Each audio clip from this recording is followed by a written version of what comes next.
Today on Blue 58, the Packers took care of business against the Chicago Bears and moved to 5-1 on the year. How did it go down? Let's talk about it. Blue 58! Hello and welcome to another episode of Blue 58, the one and only podcast of thepowersweep.com. I am your host, John Meerdink, happy to be with you here for another episode. The Packers beat the Bears, which is always nice. It's like going to an old favorite restaurant and get something you get pretty frequently. You know, it may not be the flashiest dish in the world. It may not be something that, is necessarily all that exciting all the time. But you like it, it's familiar, and every time you get it, you end up pretty satisfied, and that's beating the Bears. It doesn't have to be exciting to be great, and that's how the Packers played pretty much today. Aaron Rodgers owns the Bears, if you hadn't heard, reminding fans in Chicago that no matter what the future may hold, he is in charge of the present. And the NFC North is going to run through Green Bay for the foreseeable future. Look, very nice win today. 24-14, Packers were in control pretty much throughout, and it seems like the Packers pretty much decided, hey, you know what? We're better than the Bears. So what we're going to do today is just not screw things up. We're shorthanded a little bit on offense still. Offensive line is not necessarily where we'd like it to be, especially after things went the way they did early with Josh Myers. The defense is not quite where we want it to be either, especially in the secondary.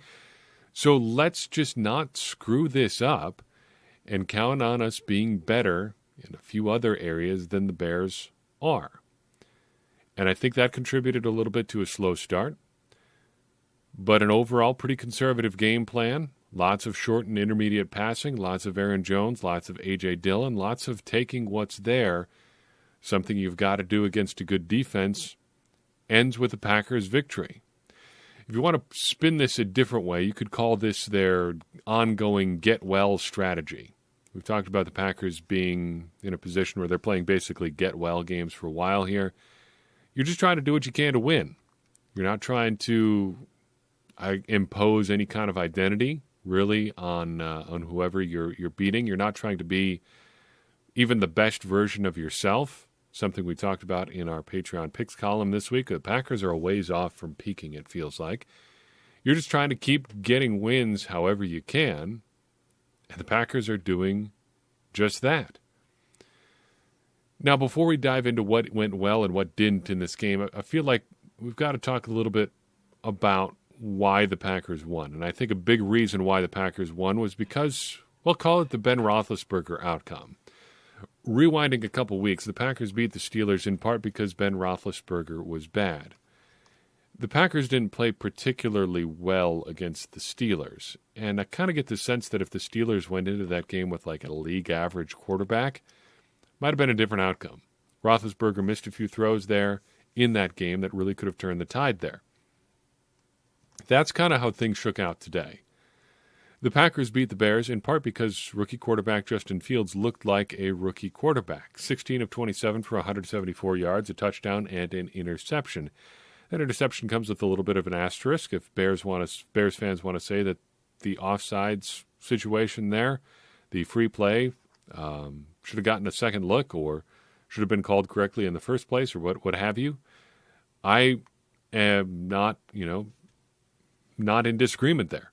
It certainly looked like there was some offsides, but this game in general was pretty poorly officiated, so I can't really blame them for missing a call there. And on top of that, the Packers had a couple things taken away from them too.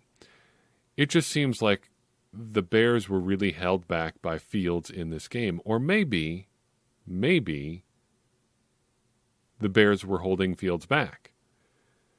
Because late in that game, in the drive the Packers that took the Bears to within 3 points of the Packers, 17-14, it looked like Fields was playing like a first-round draft pick. The offense had opened up a little bit. They were getting him on the perimeter, letting him sort things out with his athleticism and big arm, and it looked like things were working. But that was the exception rather than the rule. And when he was playing the sort of conservative, navigate the offense, just find what's there and get it, hit these precise throws, things like that, offense, it can work. It doesn't seem like that's his game. Faithful listener Ricard out of Sweden messaged me after the game and asked if I thought that the Bears would have won this game if Andy Dalton was at quarterback. Obviously, you can't say that for sure, but I feel like a quarterback like Andy Dalton, maybe in the short term at least, raises the floor on the Bears' offense. And a higher floor might have beat the Packers today. Fields probably, certainly, I shouldn't say probably, certainly has a higher ceiling than Andy Dalton. The physical gifts and traits he has, I mean, even we saw some of it today. He can run all over the field. It looked like 2002 Michael Vick sometimes. He has tremendous physical gifts, but we didn't see that often enough today. They wanted him to be a, execute the basic stuff type of quarterback. And it doesn't seem like that's his game. And it makes you wonder why the Bears want him to play like that so badly. Take the training wheels off. The Bears fell into a Ferrari here. Don't just use it to go get groceries. The Packers shouldn't feel bad about taking advantage of that, I should say. Because no matter how this game turned out, no matter how they got to this result, the result is what matters. And the result is a Packers team that is at 5-1. 5-1, we should add, for the third time in 3 years. The Packers started 5-1, running all the way to 7-1, in fact, in 2019. In 2020, they got to 5-1 before dropping game number 6 or 7 and dropping to 5-2. And now they are 5-1 again. And it's that game that moved them to 5-2 last year that actually came to mind as I was thinking about this game today. That game last year was the Packers' home loss to the Minnesota Vikings. A 28-22 snoozer that featured the Packers pretty much getting shut down, not so much by the Vikings, but by the wind. That game featured a lot of long, slow, drawn-out drives, and for most of the game, that's what this game felt like. It felt like there were going to be a lot of long, slow drives. A short game, as it were. But the Packers did a better job of avoiding mistakes. And in a game with few possessions, neither side can really afford to make mistakes at all. The Packers prevented more mistakes than the Bears did and won. The Bears made the mistakes, and the Packers were there to take advantage. Mistakes like, throwing an interception when you're trying to throw the ball away. Mistakes like taking a sack, taking 2 sacks, that push you out of field goal range when you desperately need points. The Packers didn't make those kind of mistakes, even if they did make some strategic decisions that we'll talk about here in a second that seem a little bit suspect in hindsight. But overall, the Packers did what they needed to do to win, and they won. Let's talk about some good things. First thing I want to talk about, first good thing that comes to mind here is balance.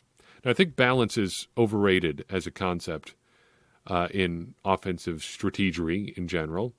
I think we get this idea, and a lot of the people who write about football and are committed to a certain way of the game being played, let's put it that way, maybe a little bit old-fashioned way of playing the game, are really, really obsessed with this idea of running the ball exactly as much as you pass it. 50-50 split between run and pass. I think that's a really poor way of looking at balance.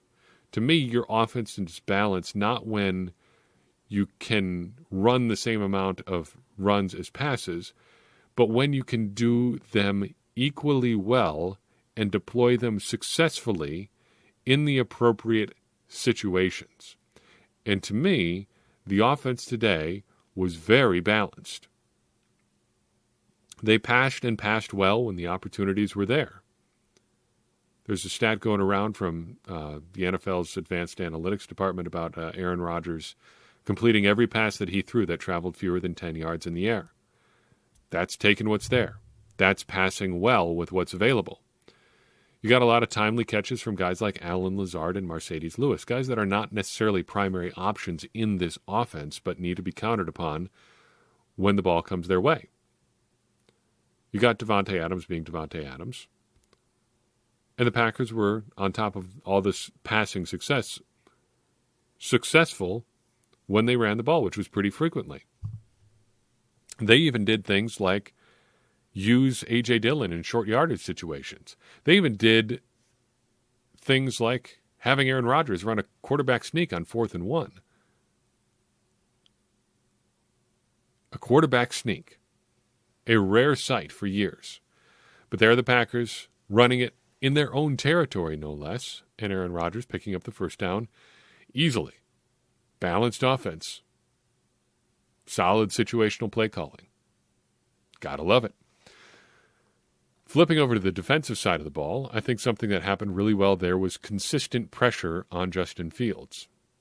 Now, somehow with only Kenny Clark really operating on the defensive line, somehow with Preston Smith going down to join his fellow Smith brother, Za'Darius, being injured in this one, the Packers managed to get relatively consistent pressure on Justin Fields.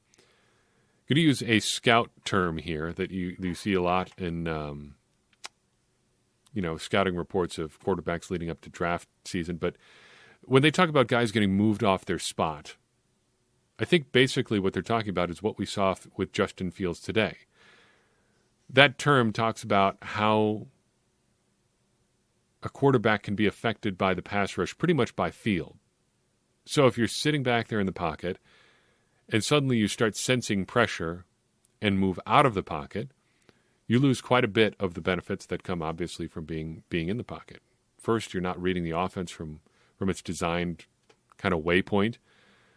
You're exposing yourself to more hits. You're exposing yourself to just hits in general by abandoning your protection. And I think that's what we saw from Fields today. Even if he did escape for some pretty good scrambling yards, even if he did complete some passes once he got to the edge of the defense a lot of the times, the Packers managed to move Fields off his spot and even take him down a few times today. That's a big success, especially against an athletic quarterback. The Packers rushed enough to get home frequently. Finally, I think the best thing that happened today was the Packers' last real serious offensive drive. The Bears opened things up a little bit on offense in the second half, as we mentioned already in this one. They had a good drive in the second half to pull the game to 17-14 when the Packers took over with 8:44 left in the game. 4 minutes and 7 plays later, Aaron Rodgers is in the end zone, yelling, "I've always owned you. I still own you," to Chicago Bears fans, which you just love to see. Wanted to pull audio of that, by the way, but there's no audio clean enough for it really to justify putting in more than one sense, we should add, because even if you were watching on the broadcast, you were treated to a little bit of extra colorful language from Mr. Rodgers after scoring that touchdown. But still, the result there was incredible. That bumped it to a 2-possession game with just about 4.5 minutes to go, meaning the Bears needed 2 scores, obviously, to get back into this game, even tie it, much less win it. And the drive was a great example of that balanced concept we're talking about. You had big plays from Devontae Adams, from Aaron Jones, from Mercedes Lewis. The Packers never faced a third down on the drive. 7 plays, 4.5 minutes, 4 minutes or so, a touchdown, and functionally, the game ended there, with Aaron Rodgers talking about his sports team ownership portfolio, which apparently now includes the Chicago Bears in addition to a piece of the Milwaukee Bucks. Not too bad. Bad things, though. There are a few bad things that came out of this game. Maybe not so good things. Maybe we've got to change that term when we talk recaps here, because these things are not necessarily bad.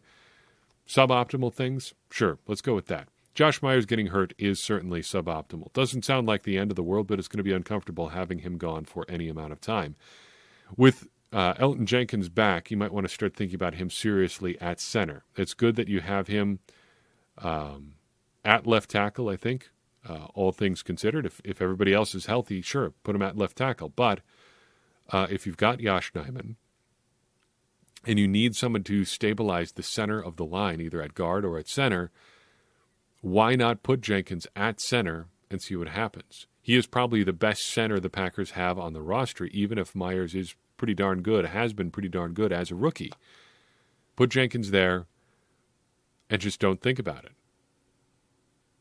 Obviously, you'd rather not have to go that route, but if Myers can't go for some time, Jenkins just needs to be there to give the Packers stability somewhere on the line, and I think he gives them more stability at center than he does at left tackle. Maybe you do take a step back at left tackle with Nyman there instead of Jenkins, but I think it's less of a step back than going from Myers to Lucas Patrick for an extended amount of time. Second negative thing I want to mention here is Matt LaFleur's proclivity for going with empty sets in obvious passing downs. There's a couple different ways that he's been doing this. One we saw today was starting with a 4 wide receiver set or a 3 receiver, 1 tight end set, all split out wide, and then motioning a running back out of the backfield. LaFleur loves to do this, and I'm not entirely sure why, because it really doesn't work all that often. Today, it caused at least 2 sacks, and it's not the first time we've seen that outcome. Dating all the way back to his first season in Green Bay, vividly remember, I think it was the first Packers-Vikings game, 3rd and long in Vikings territory, Packers go empty, Vikings come with the double A-gap blitz. It's either a sack or a really bad incompletion. Packers got to settle for a field goal instead of a touchdown on the drive. This was that again. The Packers knew they had a suspect offensive line coming into this one, yet they tried to make the offensive line work harder than I think it needed to by going empty in situations where the defense knew that the Packers were going to pass. That's a bit of a head-scratcher, and I wish LaFleur could give a satisfactory explanation for it. Finally, the Isaac Yiadom Rasul Douglas situation. Really impressed with Douglas today for a guy who's been kicking around on practice squads near the fringes of the league to this point in the season. Came in and was a physical presence, was not out there screwing it up for the Packers. There was obviously the boneheaded situation with the unnecessary roughness on Justin Fields when he slid. But overall, Douglas was really good, which makes me wonder why the Packers even bothered to start Isaac Yiadom to begin with. He looked immediately like he couldn't handle what was going on. And as it turned out, he could not. He could not handle what was going on. Because the Bears tried to work on him early, and it worked for them. So Yiadom gets benched, enter Rasul Douglas. Makes you wonder why it wasn't Douglas out there to begin with. So the Packers get their win. What does this mean? First, Packers strengthen their grip on the NFC North. The undisputed leaders of the North right now. It's going to take a couple losses for the Packers to even be in the conversation about handing over the lead. The Packers, more importantly, I think, have a very real, perhaps likely situation where they're going to be 6-1 before they get to the toughest part of their schedule, or an early tough part of their schedule. Weeks 8 through 10 sees the Packers taking on the Cardinals, Chiefs, and Seahawks. But they've stacked so many wins right now that they could go 2-1 or even 1-2 in that stretch, with it not really derailing their season all that much. If you're in week 10 and you're at 7-3, you're in pretty darn good shape still, I think. So I think the Packers have done well for themselves here in the first month and a half of the season, and it's going to pay off big down the stretch, especially as they start getting healthier. Next up, the Packers take on the Washington football team at Lambeau Field. Early kickoff slot that day, and the Packers will be wearing their new throwback uniforms. I'm very excited to see them on the field. Hope you are as well. Always fun when we get to see stuff like this. A couple random thoughts and observations in general. I want to circle back to the officiating just briefly. Just bad in general. Packers got robbed. EQ's touchdown, Equinemius St. Brown's touchdown looked like just a beautiful piece of work from a young receiver who really needs a couple wins out there on the field. Refs took it away. Same goes for Adrian Amos, taking advantage of another dumb throw from Justin Fields. But the Bears got robbed too. You had at least the Darnell Savage pick where they've got, I think, a good argument for saying that someone was offsides up front. But generally speaking, just not a smoothly officiated game. Just get this stuff right. Get the basic stuff right. And it doesn't seem like there's a real consistent effort when it comes to the officiating and straightening these things out. Speaking of bad officiating, this is not the ref's fault. It's the rules' fault. But I think we got to mention it here just to point out just how overbearing and, I guess, poorly thought out in terms of game flow and player safety and stuff like that some rules can be. On the Bears' fourth drive, Justin Fields scrambled, slid and got hammered by Rasul Douglas. Clear helmet-to-helmet hit. Even if it wasn't, that's the sort of play that you just cannot have in the game. If Fields is giving himself up, don't hit him. And more to the point, you can't hit him. It's a penalty. So it looks like they're going to be tacking on 15 yards to the end of this play. But wait, there's also a holding penalty on the Bears. And by rule, holding and the personal foul will offset, meaning we've got to reset the play or redo the down. That is stupid. That is a stupid rule. Holding is a procedural thing. It happens, somewhat tongue-in-cheek here on every play. Just the common complaint there that it's only when they want to call it that holding gets called. Holding is very common. It happens all the time. So you've got that on the one hand. But on the other hand, you've got a personal foul. One that is, at least ostensibly, connected to player safety. You don't want people thinking it's okay that you can just tee off on the quarterback as soon as he gives himself up. That should be obvious. And yet, the penalty's offset. You got to replay the down. That seems wrong to me. It seems like there should be a bigger emphasis on the thing that is unsportsmanlike or unsafe. That's why that's a rule. When a guy gives himself up, you can't touch him because it would be unsafe to a greater extent than football is inherently unsafe to do so. But holding, nobody's getting hurt by holding. It doesn't seem like those should be on the same footing. Speaking of holding, maybe Royce Newman should have tried a little bit of that because it looks like he is in trouble at right guard for the Packers. From what it looked like from my vantage point on the couch at Power Sweep headquarters in Northwest Ohio, he was to blame on 2 sacks. One by Akeem Hicks, where he just went completely unblocked, and appears just overall to be the weakest link on the Packers' offensive line, which is saying something considering the relative inexperience the Packers have had on the offensive line so far. I kind of get the sense that at this point, when David Bakhtiari does come back, which is very soon, Newman is going to be on the bench because you'll have Bakhtiari slide in at left tackle, Jenkins slide in at left guard, and maybe John Runyon Jr. jump over to right guard, displacing Newman, sending him to the bench for a little bit more seasoning. Now, there are some cases to be made for maybe Elton Jenkins jumping over to right tackle and shifting Turner inside, Billy Turner, to guard, but that's really just a distinction more or less without a difference. What you're trying to do in that situation is get Royce Newman on the field and get your other 5 best guys configured as well as you possibly can. I would be in favor of whatever at this point gets Newman off the field because he's just not getting it done. It hasn't always been the case that he's not getting it done, and better men than him have tried and failed to contain Akeem Hicks, but it seemed like there were a couple mental errors there today that were, just not so good. On the defensive side of things, Jalen Smith got in for a few plays but did not appear in the stat sheet. We're going to have to wait until tomorrow to see what he did as far as snaps, or wait for Monday. It's actually Monday as I record this right now. Some late-night recording here in the official headquarters of the Power Sweep. No big deal. Infant life, I guess. But we're going to have to wait and see what Smith's actual snap count was. Whatever the snap count was for him, I think as long as it's keeping Ty Summers off the field and maybe taking some plays away from Oren Burks, it's a step in the right direction. I don't think Smith is the answer there per se, but it's worth a shot, I guess, is what I'm trying to get to.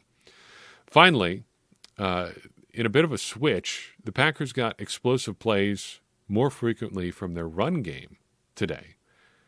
As good as the Bears' defense is, the Packers were able to exploit it for some big chunk plays in the running game. And there were actually more runners who recorded explosive plays for the Packers than there were receivers. Davante Adams, the only player to record an explosive play yesterday, whenever the game was, on a couple big catch and runs throughout the game. But A.J. Dillon, Aaron Jones, and Aaron Rodgers, for the first time this year, recorded explosive plays as ball carriers. That is an exciting development for the Packers because it shows that more of their offense, I would say, is coming online here. And I think that's how we should look, to kind of wrap up here, how we should look at the Packers in general. They're a work in progress right now, but as people get healthy, as they sort out position groups and playing time and things like that, more and more parts of the ultimate finished product of the 2021 Packers are going to come online and be a threat to opposing teams. Today, it was the running game coming online against a pretty stout defense in general. What will it be next week? Who knows? But sooner or later, the Packers are going to get David Bakhtiari back. Sooner or later, Marquez Valdes-Scantling is coming back too. And that right there is going to go a long way towards loosening up, expanding what's possible for this Packers offense. And I'm excited to see what those two can bring to the team when they are finally back and both ready. That's all I've got for you in this episode. I appreciate you listening in. Hope you enjoyed the Packers' second win over an NFC North opponent this season. More to come, kind of get the sense, don't you? I think it's going to be another NFC North crown for the Packers this year, going way out on a limb there, of course. But I think they're going to do it again this year.